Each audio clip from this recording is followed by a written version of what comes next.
Did you know medieval nuns faced rules so strict they might make your eyes widen? Were their lives truly confined by ancient decrees, dictating every breath and possession? From around the 6th century to the 15th century, the lives of these women were shaped by mandates you might never have heard of. Prepare to uncover 10 astonishing rules that governed their daily existence. Number 10. No personal luxuries or comforts. The medieval convent was not a place for personal indulgence or the comforts of home. Across centuries and orders, from the Benedictine foundations of the early Middle Ages to the reform movements of the later period, a consistent theme in monastic legislation for nuns was the severe restriction on personal possessions and comforts. This rule, known as poverty, extended beyond simply owning nothing. It governed the very environment in which a nun lived, ensuring that her cell or shared dormitory offered no distractions from a life of spiritual devotion. The Rule of Saint Benedict, a foundational text for many Western monastic communities, including convents, emphasizes communal life and the absence of individual property. Chapter 33, titled Whether Monks Ought to Have Anything of Their Own, unequivocally states that above all this vice is to be cut off from the monastery by the roots, so that no one may presume to give or receive anything without the order of the abbot, or to have anything whatever as his own, neither a book nor tablets nor a pen, nor anything else whatsoever. While written for monks, this principle was universally applied to female monastic houses following the Benedictine tradition. This meant that a nun could not claim ownership over even the smallest item, from a needle to a prayer book. Everything was considered communal property, distributed and managed by the abbess or prioress. Later monastic orders, such as the Cistercians and the Poor Clares, took this mandate even further. The Cistercian statutes, for instance, were particularly stringent about the simplicity of monastic buildings and furnishings. For nuns, this translated into cells that were often bare, containing only a simple bed, a crucifix, and perhaps a small table. There was no room for decorative items, comfortable chairs, or any object that might suggest personal taste or attachment. The aim was to foster a spirit of detachment from worldly goods, emphasizing spiritual wealth over material comfort. Visitation records from across medieval Europe provide a clear picture of how meticulously this rule was enforced and the types of transgressions that occurred. A visitation report from the Diocese of Liege in the 14th century, for example, notes that certain nuns were found to have secret chests containing small personal items, such as ribbons, small pieces of cloth, or even dried fruit. Such items, though seemingly innocent, were direct violations of the vow of poverty and the rule against personal comforts. The records often detail the confiscation of these items and the imposition of penances, ranging from additional fasting to periods of silence or reduced rations. In England, the Archbishop of Canterbury, John Peckham, conducted a rigorous visitation of convents in his province in the late 13th century. His injunctions frequently addressed the issue of personal possessions. He explicitly forbade nuns from having chests or boxes in their cells unless they were empty and open for inspection to prevent the concealment of forbidden items. He also admonished nuns against possessing silken girdles, rings, or brooches, which were considered unnecessary luxuries and signs of vanity. The emphasis was always on plainness and utility. Particularly telling example comes from the monastery of Sainte Claire in Assisi, founded by Saint Clare herself, who famously championed extreme poverty. The Rule of Saint Clare, approved in 1253, specifically stated that the nuns shall not have anything of their own, neither house, nor place, nor anything. This was interpreted to mean absolute poverty, where even the convent itself owned nothing collectively, relying solely on alms. For the individual nun, this meant living in the most austere conditions, with no personal effects beyond her habit and the bare necessities for survival. Any attempt to introduce even a minor comfort, such as a warmer blanket or a cushioned seat, would have been seen as a grave dereliction of the rule. Further historical evidence from Germany in the 15th century shows that attempts by family members to provide comforts to nuns were also strictly policed. Some wealthy families might send gifts of fine linens, warm clothing, or even small food parcels to their daughters or sisters in the convent. However, monastic rules often stipulated that such gifts had to be approved by the abbess, and if deemed too luxurious, would be confiscated or distributed to the entire community. This was not only to enforce the rule of poverty, but also to prevent favoritism and maintain the equality of all nuns within the cloister. The desire for personal comforts, though forbidden, sometimes persisted. Records from the convent of Eichstätt in Bavaria in the 14th century reveal that nuns would sometimes attempt to keep small personal gardens or to adorn their shared dormitory spaces with minor decorations, perhaps a small painting or a carved wooden figure.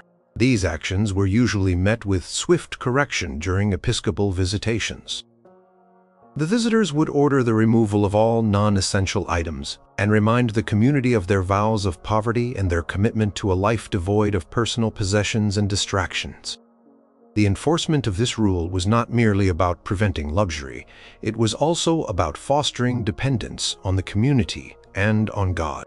By stripping away personal possessions, nuns were meant to shed their individual identities and embrace a collective spiritual identity within the convent. This strict adherence to a lack of personal comfort was a defining characteristic of medieval monastic life for women, a constant reminder of their detachment from the secular world and their singular focus on the spiritual. It was a rule designed to prune away anything that might tether a nun to her former life, or to the material world, leaving her open only to her spiritual calling.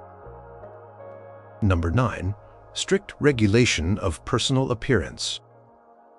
In medieval convents, a nun's personal appearance was not a matter of individual choice.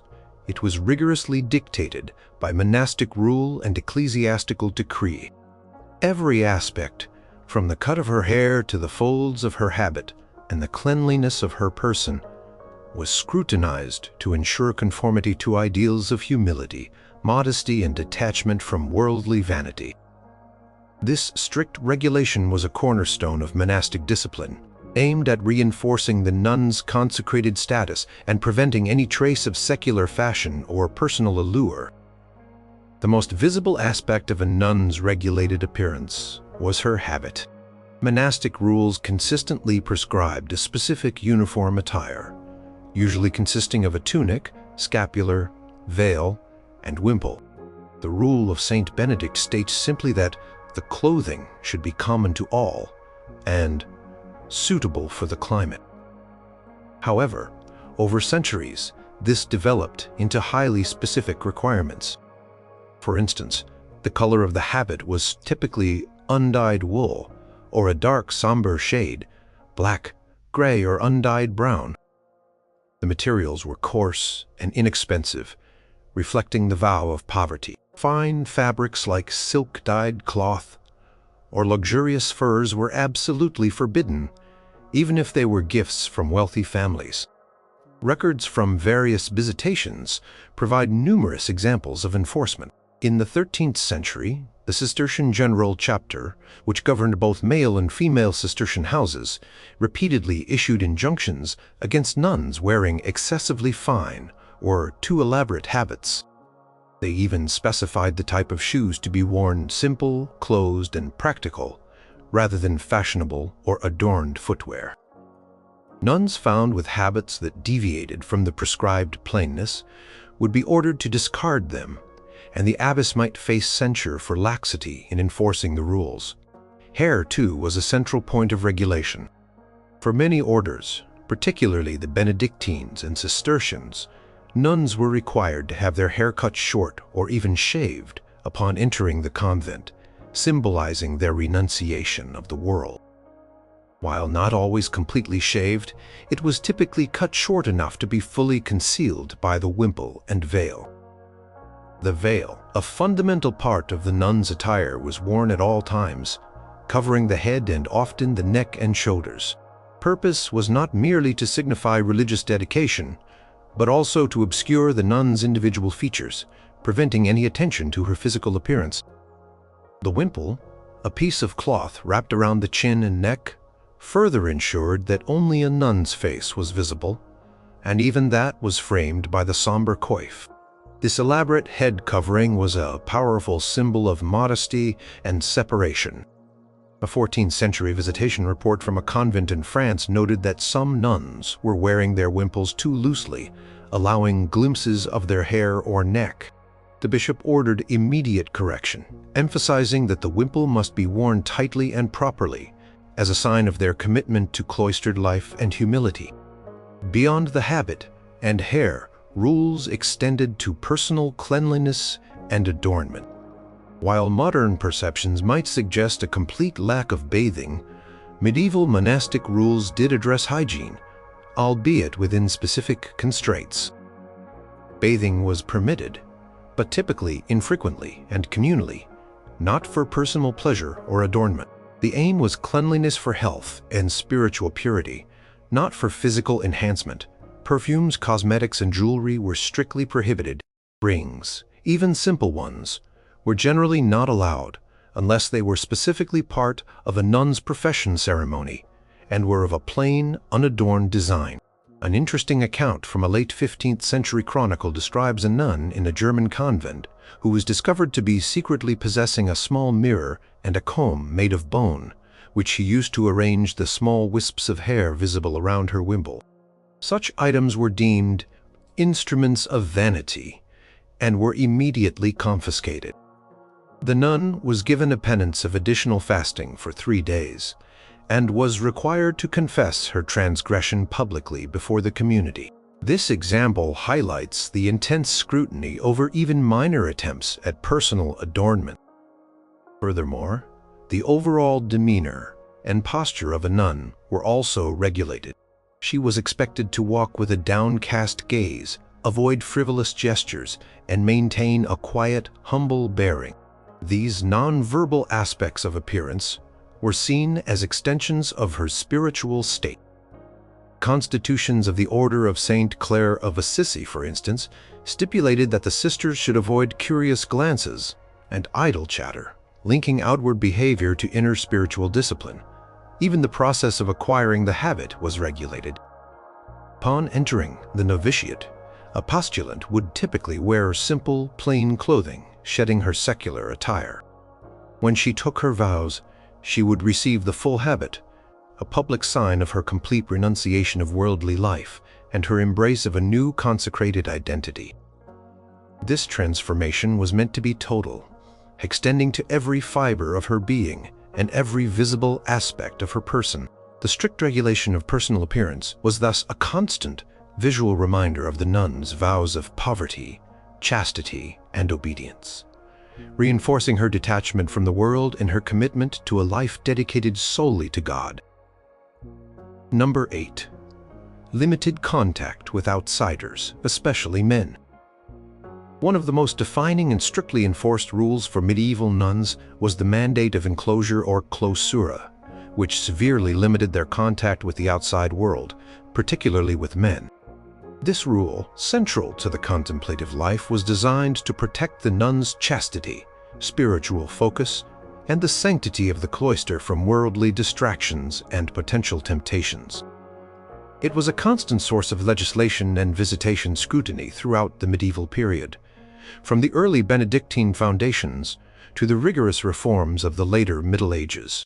The origins of strict enclosure can be traced to the earliest monastic traditions, emphasizing separation from the secular world for spiritual purification. By the 13th century, however, papal decrees made enclosure for nuns a universal and absolute requirement. Pope Boniface VIII's bull Periculoso, issued in 1298, was a landmark declaration stating that all and singular nuns, collectively and singly, of whatsoever order, shall from henceforth remain perpetually cloistered in their monasteries. This decree left no room for interpretation. It mandated that nuns were to stay within their convent walls and outsiders were forbidden from entering, except under specific, limited circumstances. This meant that nuns rarely, if ever, left the convent. Their entire lives, from birth to death, could unfold within the cloister. Family visits were severely restricted and typically took place through a grate or a turnstile, preventing physical contact. The grate, often double-barred and covered, served as a physical and symbolic barrier, allowing only voices to pass through. For example, records from the convent of Sainte-Marie in Poissy, France in the 14th century indicate that mothers and sisters of the nuns were allowed to visit only a few times a year. Always behind the grates of the parlor, contact with men was even more stringently controlled. Male visitors, including priests, bishops, and even family members, were generally not allowed inside the nuns' living quarters. If a priest was needed to administer sacraments, or if a doctor was required for a seriously ill nun, these men were permitted entry only under strict supervision, often accompanied by the abbess or another senior nun, and their movements within the convent were carefully monitored. The rationale was always to safeguard the nuns' chastity and reputation, and to prevent any scandal or disruption to the monastic order. Visitation records frequently reveal the efforts to enforce this rule and the challenges faced. In 15th century England, Bishop Alnwick's visitation of the Benedictine Priory of St. Radegund, Cambridge, noted breaches of enclosure. He ordered that the parlor grate be repaired, and that no one, especially men, should speak with the nuns except through the double grate and curtain. He further stipulated that no secular person should have access to the inner parts of the monastery where the nuns reside. These detailed injunctions underscore the ongoing struggle to maintain strict separation. Beyond the physical barriers, the rule extended to correspondence. Letters to and from nuns were often censored by the abbess to ensure that no forbidden communication took place and that no worldly news would distract the nuns from their spiritual focus. A 13th century Cistercian directive stated that no nun should send or receive letters without the knowledge and permission of her abbess. This was part of the broader effort to control all external influences on the cloistered community. Even necessary external interactions, such as managing convent finances or receiving supplies, were handled by designated male officials, such as a procurator or a steward, who operated outside the main monastic enclosure. Nuns themselves rarely, if ever, went into the nearby towns or villages. If a nun became gravely ill and required care outside the convent, this was an extremely rare exception, granted only with the highest ecclesiastical authority and often under close escort. The penalties for breaking enclosure were severe. Nuns found to have left the cloister without permission, or to have allowed unauthorized persons, especially men, into the enclosure, could face harsh penances. These might include extended periods of solitary confinement, strict fasting, public penance, or even expulsion from the order. For the abbess, laxity in enforcing enclosure could lead to her deposition. The seriousness of the rule reflected the profound importance the medieval church placed on the purity and separation of consecrated women. The historical accounts show that while the rule of enclosure was exceptionally stringent, it was not always perfectly maintained. Economic necessities sometimes forced nuns to interact with the outside world. For instance, if their convent owned property that needed direct management. However, such instances were exceptions, and the church consistently worked to reinforce and tighten the rule throughout the medieval period, viewing it as essential to the true monastic life for women. The rigorous limitation of contact with outsiders, particularly men, was therefore a defining feature of a nun's existence, shaping her daily life and identity within the confines of her sacred space. Number 7. Prohibition of pets. In the strict, disciplined world of medieval convents, pets were generally forbidden, while modern sensibilities might view a small animal companion as harmless. For medieval monastic authorities, a pet was seen as a distraction, a potential source of worldliness and a violation of the spirit of communal poverty and detachment. This rule, though not always explicitly detailed in every monastic constitution, was consistently enforced through episcopal visitations and specific injunctions, reflecting a broader concern for maintaining a rigorous spiritual environment. The foundational rule of Saint Benedict, while not directly mentioning pets, emphasizes common life, obedience, and the removal of all personal property. The presence of a pet, especially one that might be considered one's own, could easily contradict these principles. Pet could foster individual attachment over communal solidarity, introduce distractions from prayer and work, and potentially deplete the community's resources, however small. As monasticism evolved and became more formalized, specific prohibitions against animals in the cloister became more common. The Cistercian order, known for its strict adherence to primitive Benedictine austerity, was particularly firm on this point. Their statutes frequently condemned the presence of domestic animals within the monastic enclosure. Concern was not only about distraction but also about hygiene and the practicalities of communal living in often cramped spaces. Visitation records from the 13th to 15th centuries provide numerous examples of this rule's enforcement. Bishops and their representatives, when inspecting convents, would often inquire about the presence of animals. In England, Archbishop John Peckham, during his visitations in the late 13th century, issued injunctions to several nunneries, specifically forbidding the keeping of hounds or other useless animals within the cloister. His rationale was that such animals consumed resources that could otherwise be used for charity or for the sustenance of the community, and that they fostered a worldly attachment among the nuns. A noteworthy case comes from the Priory of Littlemore in Oxfordshire, England, in the 15th century. Visitation records from the Diocese of Lincoln show that the prioress and several nuns were reprimanded for keeping pet dogs. The report from Bishop Richard Fleming's visitation in 1428 noted that the prioress has a dog which runs about the monastery, and that some of the sisters keep dogs in the monastery. The injunctions issued by the bishop strictly ordered the removal of all such animals. The nuns were warned that failure to comply would result in severe penalties, emphasizing the seriousness of this seemingly minor transgression. Similarly, in German convents, particularly during reform movements in the 15th century, the presence of pets was often cited as a sign of declining monastic discipline. The Windesheim congregation, a significant reform movement, sought to restore stricter observance of the rule.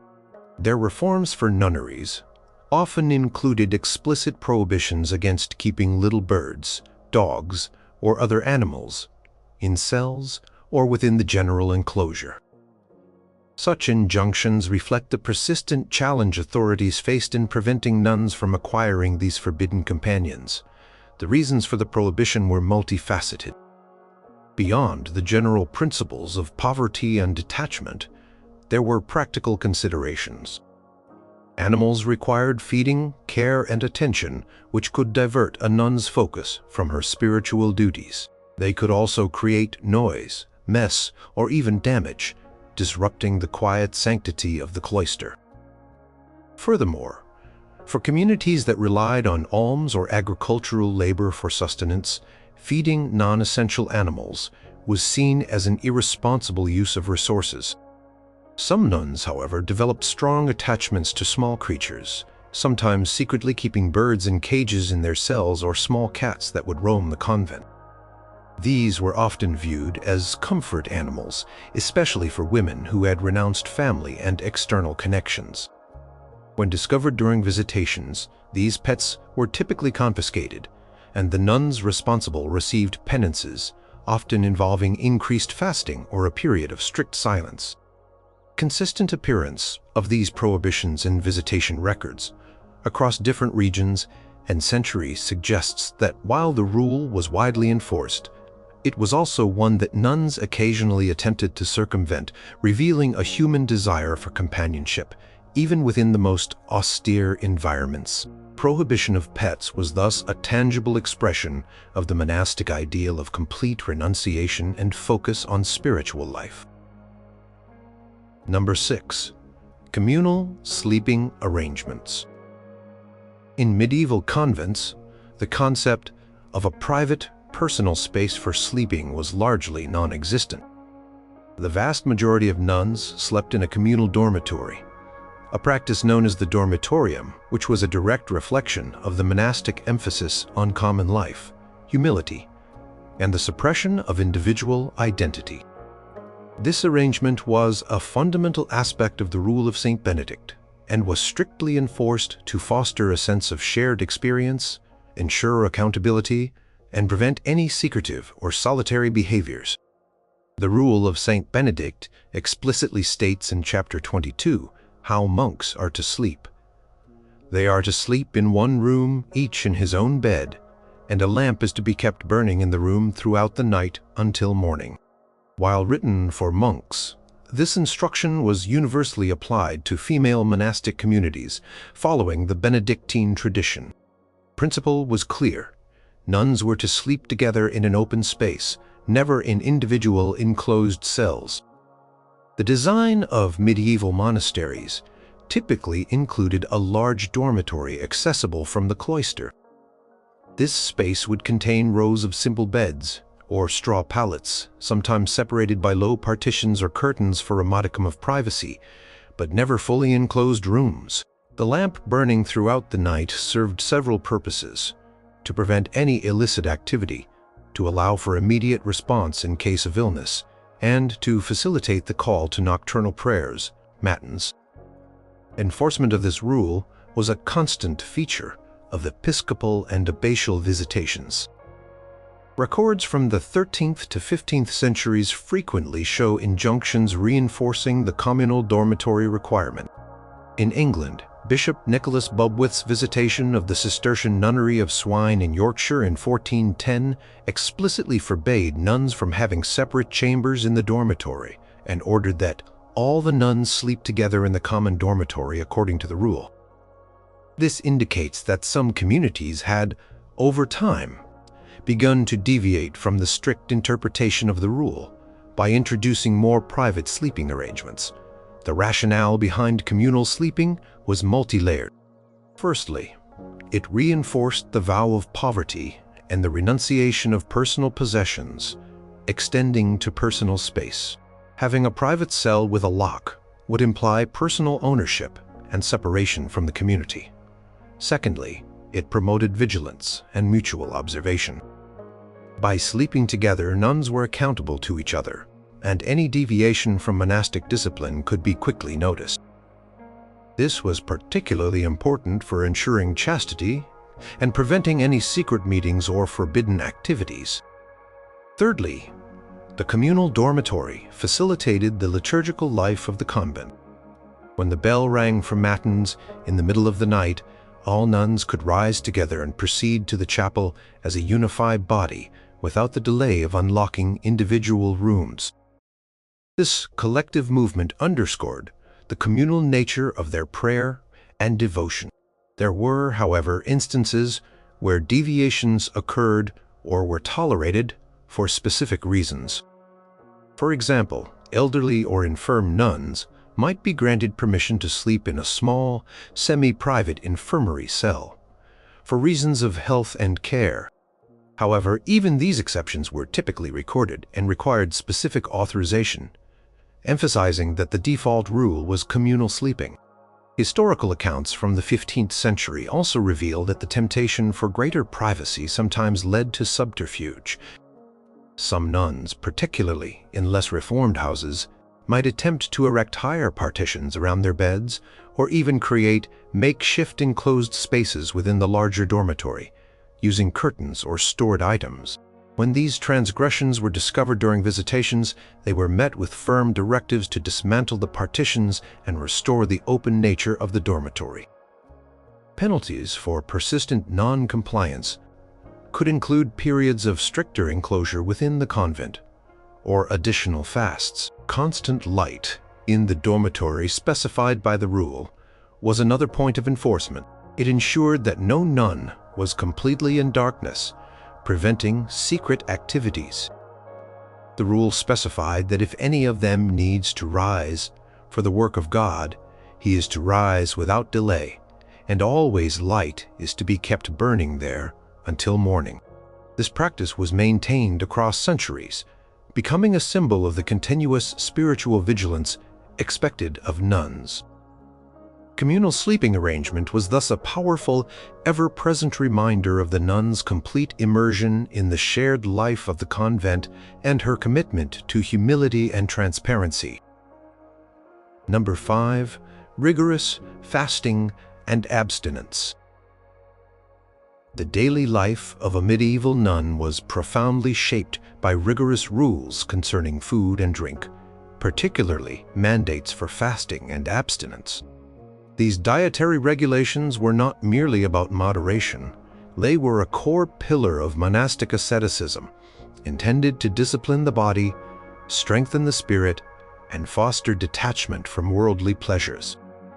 From the early monastic traditions to the specialized rules of different orders, the dietary life of nuns was subject to precise and often severe stipulations, consistently enforced through religious authority.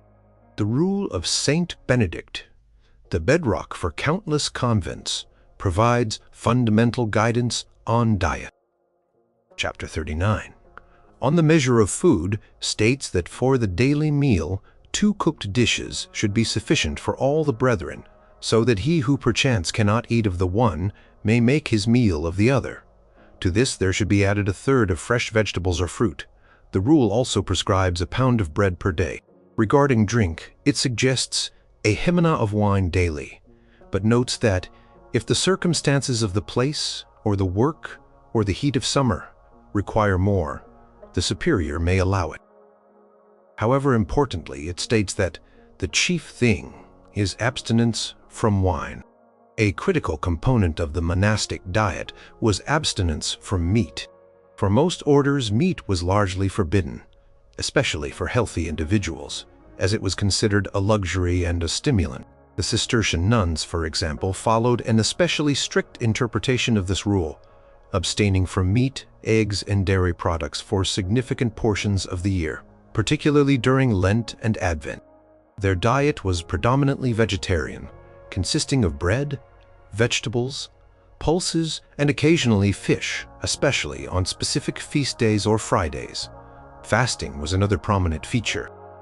Beyond the general Lenten fast observed by all Christians, nuns were often subjected to additional fasts throughout the year. The Benedictine rule prescribed that from the exaltation of the Holy Cross, September 14th, until the beginning of Lent, they are to fast every day up to the 9th hour, meaning no meal until mid-afternoon.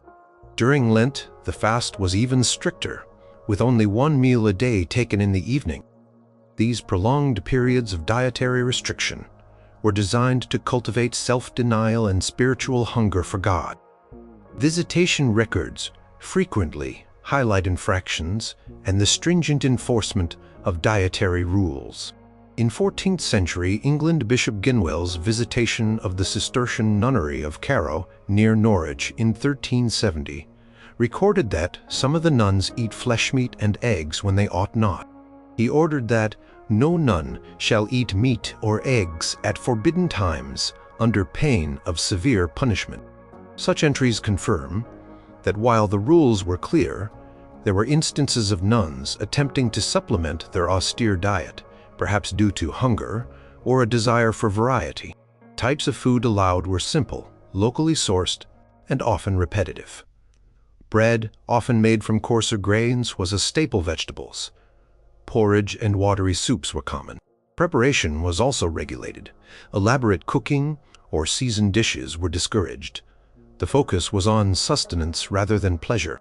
Even the amount of food was controlled, with specific portions prescribed for each meal, ensuring that no nun consumed more than deemed necessary for survival and spiritual endeavor. Sometimes, the strictness of the diet could lead to health issues, especially for nuns who entered the convent young or who were already frail. However, the monastic authorities usually allowed dispensations for the sick or infirm, permitting them more substantial food, including meat, if deemed medically necessary by the infirmarian or the abbess. These exceptions, however, were carefully monitored to prevent abuse. The rules concerning drink were also precise. While the Benedictine rule allowed for a small measure of wine, many later reform movements or stricter orders advocated for total abstinence from alcohol, replacing it with water or sometimes weak beer. The Carthusian nuns, for instance, were renowned for their extreme asceticism, which included a virtually meat-free diet and very limited alcohol consumption. The enforcement of these rules was often overseen by the abbess and her senior nuns, who would monitor meals in the refectory. Any deviation from the prescribed diet, whether by eating forbidden foods or by taking extra portions, would be subject to penance. These might include additional periods of fasting, eating meals on the floor as a sign of humility, or public confession of the transgression. Pervasive nature of these dietary rules illustrates the medieval church's belief in the profound connection between bodily discipline and spiritual purity, making rigorous fasting and abstinence a constant and inescapable part of a nun's existence. Number 4. Controllate external communication. The communication of medieval nuns with the outside world was meticulously controlled, reflecting the paramount importance of their enclosure and the preservation of their spiritual focus. Far from being able to send or receive messages freely, every piece of correspondence and every conversation was subject to intense scrutiny and regulation. This rule was designed to shield nuns from worldly distractions, gossip, and any influence that might compromise their vows or the integrity of the cloister. The general principle of enclosure, particularly formalized by Pope Boniface VIII's Bull Periculoso in 1298, dictated that nuns should remain within their convent walls. This physical separation naturally extended to intellectual and emotional separation from secular life. Letters, being direct conduits to the outside, became a major point of regulation. Monastic statutes and episcopal visitation injunctions consistently addressed this. The rule typically stipulated that all letters sent by or addressed to a nun had to pass through the hands of the abbess or prioress. The abbess had the authority to read the letters, censor their content, or even withhold them entirely if she deemed them unsuitable or a threat to the nun's spiritual well-being or the convent's discipline. This censorship ensured that no illicit communications took place, that no sensitive information about the convent was leaked, and that no news that might stir a nun's attachment to her former life or worldly affairs reached her. An example of this control comes from the Cistercian General, chapter in the 13th century, which issued decrees stating that no nun should send or receive letters without the knowledge and permission of her abbess. These injunctions were reiterated over decades, suggesting that while the rule was established, nuns sometimes attempted to bypass it. They might try to send letters through family members, visiting the parlor, or through convent servants who had access to the outside. Visitation records from across Europe frequently document breaches of this rule. For instance, in the 15th century, during a visitation of the Benedictine nunnery of Barking Abbey in England, it was discovered that some nuns were sending and receiving letters without the knowledge or supervision of the lady abbess. The visiting bishop immediately issued an injunction, reiterating the rule that all correspondence must be presented to the abbess, who was to open and read them before allowing them to pass to the recipient. The penalty for future infractions was to be severe punishment at the discretion of the abbess. Similarly, in German convents during the reform movements of the 15th century, the issue of uncontrolled correspondence was often a target for reformers. Houses undergoing reform, like those associated with the Windesheim congregation, implemented even stricter controls, sometimes appointing a specific scriptor or notary who would write all communal letters and oversee all individual correspondence. This was a measure to ensure complete conformity to the rule and to prevent any unauthorized communication. Beyond written correspondence, verbal communication with outsiders was also heavily controlled. As previously discussed, visits from family or friends were limited and almost always conducted through a double grate in the parlor, preventing physical contact.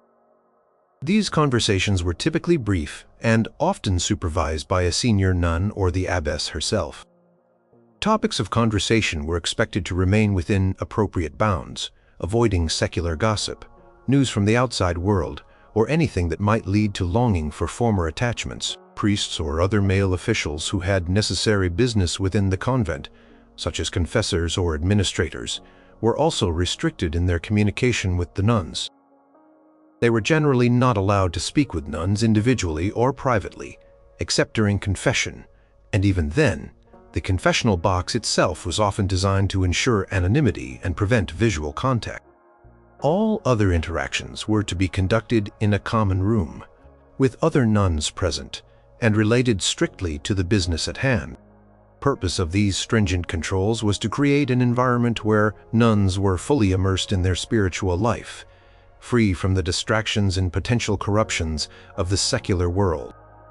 By limiting information from outside and controlling personal messages, the monastic authorities aimed to cultivate a deeper spiritual focus, promote internal harmony within the community, and protect the nuns from external influences that could undermine their vows of stability, conversion of manners, and obedience. Controlled communication was thus a vital mechanism for maintaining the integrity and sacred purpose of the cloister. Number 3. Perpetual silence. Silence was not merely an occasional practice in medieval convents, it was a fundamental rule, often approaching a state of perpetual silence in specific areas and during defined periods. This rigorous enforcement of quietude was deeply rooted in monastic tradition, considered essential for cultivating an inner spiritual life, fostering contemplation, and ensuring the disciplined functioning of the community. Violations of silence were treated as serious breaches of the rule, subject to strict penances. The Rule of Saint Benedict devotes an entire chapter to silence. Chapter 42, titled "Let No One Speak After Compline," states, "After Compline, as soon as they have gone out of the oratory, let there be no further permission to speak to anyone. If anyone should be found to transgress this rule of silence, let him be subjected to severe punishment." This instruction established a period of strict silence from evening prayers until the following morning. However, the spirit of silence extended far beyond these hours. In practice, medieval convents often enforced periods of great silence, magnum silentium, for much of the day and night.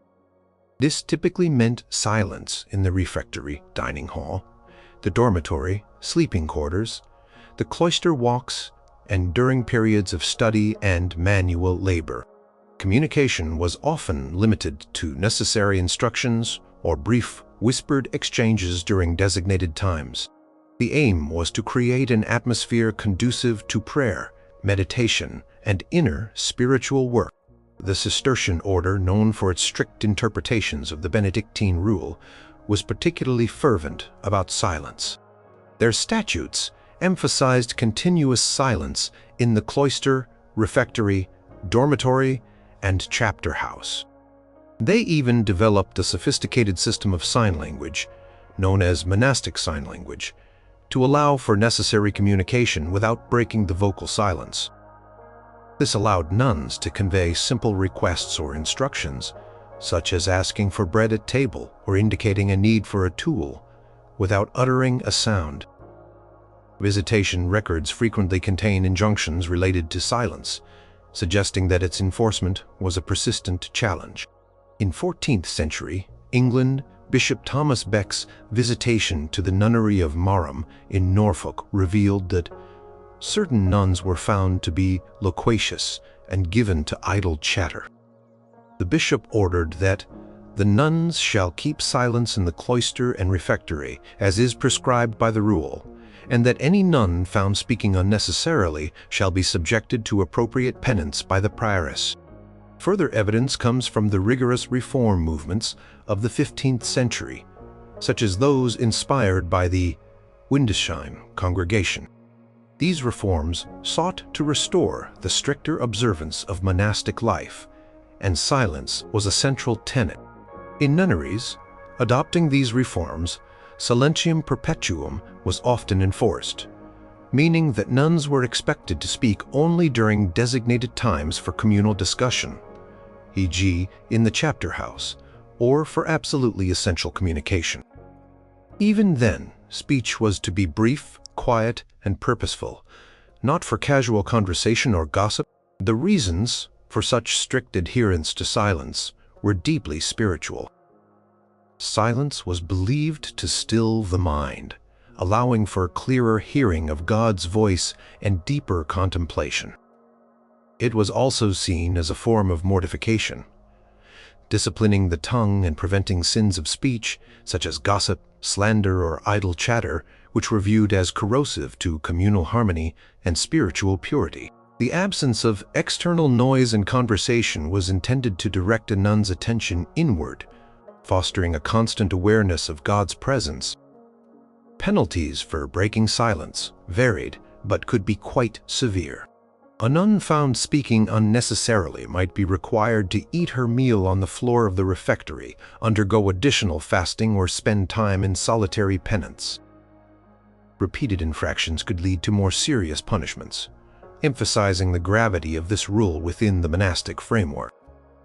The abbess or prioress, along with senior nuns, were responsible for overseeing and enforcing the periods of silence, often patrolling the cloister and other designated silent areas. Presence of parlors in convents equipped with grates highlights the strict division between areas where minimal conversation was permitted for receiving visitors through the grate, and the truly silent areas of the cloister. The expectation was that within the sacred spaces of the monastery, a deep and pervasive quietude would reign, allowing for uninterrupted prayer and reflection. The rule of perpetual silence was thus an omnipresent force in the lives of medieval nuns, shaping their interactions, their spiritual discipline, and the very atmosphere of their cloistered existence. Manual labor requirements. Manual labor was not merely an option for medieval nuns. It was a fundamental and often rigorous requirement, deeply embedded in their daily routine. The monastic adage, ora et labora, pray and work, was a living reality, with the rule of Saint Benedict altheiken specific hours to physical work. This labor was seen not only as a means of sustenance but also as a form of spiritual discipline, a safeguard against idleness, and a way to foster humility and communal self-sufficiency. The rule of Saint Benedict dedicates chapter 48 to the daily manual labor, stating, "Idleness is the enemy of the soul, and therefore at fixed times the brethren ought to be occupied in manual labor, and again at fixed times in sacred reading." While the specifics could vary with location and season, the principle was clear. Nuns were expected to engage in productive work. This work was typically communal and practical, supporting the convent's daily needs and sometimes generating income.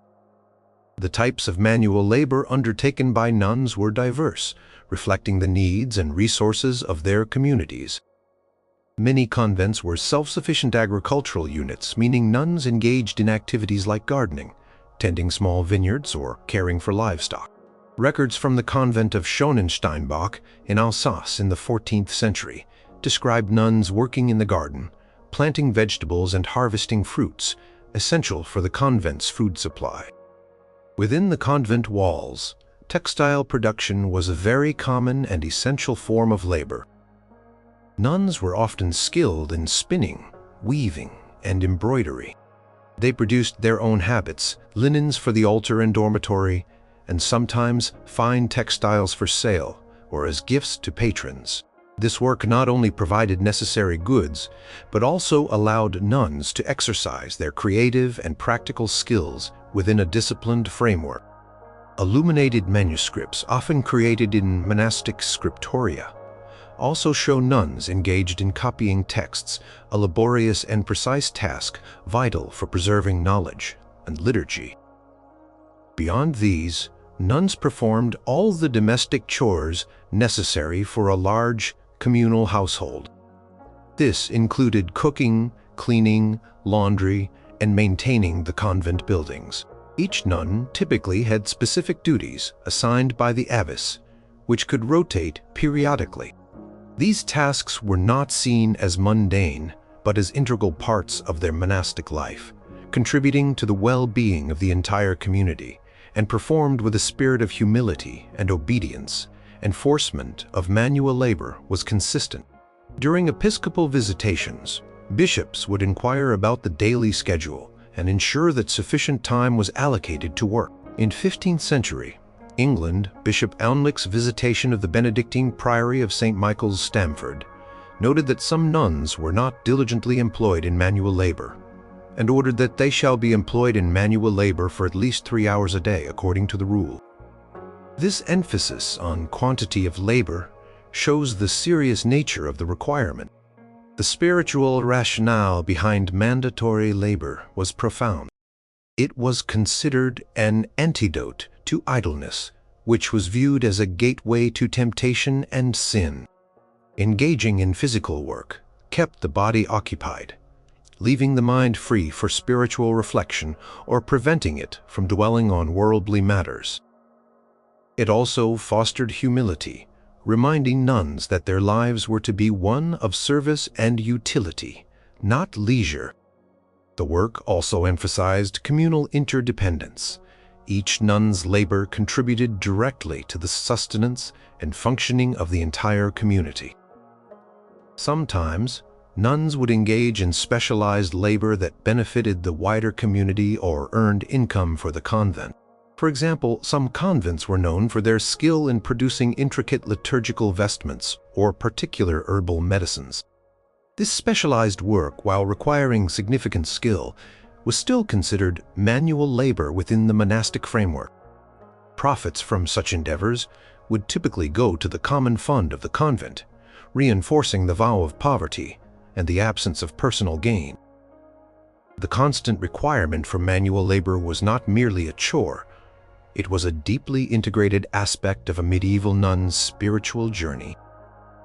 It provided a structured daily routine, a practical outlet for energy, and a constant reminder of their commitment to a life of service, humility, and detachment from worldly comforts. Through their diligent work, nuns sustained their communities, supported their spiritual lives, and fulfilled a fundamental aspect of their vows, contributing tangible effort to their collective sacred purpose. Number 1. Strict enclosure. The rule of strict enclosure, or clausura papalis, was arguably the most pervasive and defining regulation for medieval nuns, especially from the late 13th century onwards. This mandate dictated that nuns were to remain permanently within the consecrated walls of their convent, physically separated from the secular world. It was not a suggestion or a preference. It was a universal and absolute requirement enforced by papal authority, designed to protect the nun's chastity, spiritual integrity, and the sanctity of the cloister. The seminal decree enforcing this rule was Pope Boniface, the Eighth's bull Periculoso, issued in 1298. This document unequivocally stated that all and singular nuns, collectively and singly, of whatsoever order, shall from henceforth remain perpetually cloistered in their monasteries. It further prohibited anyone, male or female, lay or religious, from entering the nun's enclosure without specific papal or episcopal license, and only then for grave and reasonable cause. This bull was a definitive statement, closing any loopholes and establishing the most stringent form of enclosure as normative for all female monastic orders. Before Periculoso, variations in enclosure existed, but the bull standardized and elevated it to a universal obligation. This meant that once a woman entered the convent and took her vows, She was expected to live out her entire life within its physical confines. She could not leave for any reason except in the most extreme emergencies, such as a major fire or war, and even then often under specific conditions and temporary. The physical manifestation of this rule was the convent's architecture: high walls, locked gates and grates, double grates with curtains for parlors, that physically separated the nuns from the outside world. The grates in parlors allowed for auditory but rarely visual communication with family members or visitors, and always under supervision. For example, chronicles from the convent of Poor Clares in Bruges in the 14th century specify the exact dimensions and materials for these grates, ensuring their robustness. Episcopal visitation records provide continuous evidence of the enforcement and occasional breaches of strict enclosure. Throughout the 14th and 15th centuries, bishops across Europe consistently issued injunctions reminding nuns of the Pericoloso decree and demanding its strict observance. In the Visitation of the Nunnery of Godstow in England in 1432, Bishop William Alnwick found that some of the nuns go out of the cloister without reasonable and urgent cause. He immediately ordered that no nun shall henceforth go out of the cloister on any pretext, unless it be for some very grave and evident necessity, approved by the diocesan. Penalties for disobedience were specified as severe, emphasizing the gravity of leaving the enclosure. The rationale for such extreme measures was multifaceted. Primarily, it aimed to safeguard the nun's chastity and reputation, preventing any interaction with men that could lead to temptation or scandal. Cloister was seen as a sacred space, a garden enclosed, where the nuns, as brides of Christ, could preserve their purity. It also served to protect the nuns from worldly distractions, gossip, and the temptations of secular life, allowing them to focus entirely on their spiritual devotion, prayer, and contemplation. Even essential services were often conducted in a way that respected enclosure. For instance, confessions were heard through a grate, and the Eucharist was administered through a small opening. Tradesmen or laborers who needed to enter the enclosure for repairs or deliveries were supervised and restricted to specific areas, never the living quarters of the nuns. Porter, often a lay sister or an older nun, played a critical role in controlling access to the convent, ensuring that the gates remained locked and that only authorized individuals entered under strict conditions. The rule of strict enclosure shaped every aspect of a nun's life, from her daily routine to her understanding of the world. Her education, spiritual growth, and social interactions were entirely confined within the convent walls. This isolation was a deliberate spiritual choice, a physical manifestation of her vows of stability and separation from the world. The unyielding enforcement of strict enclosure throughout the later medieval period stands as a testament to the Church's profound commitment to regulating the lives of consecrated women, ensuring their complete dedication to a life apart from secular society.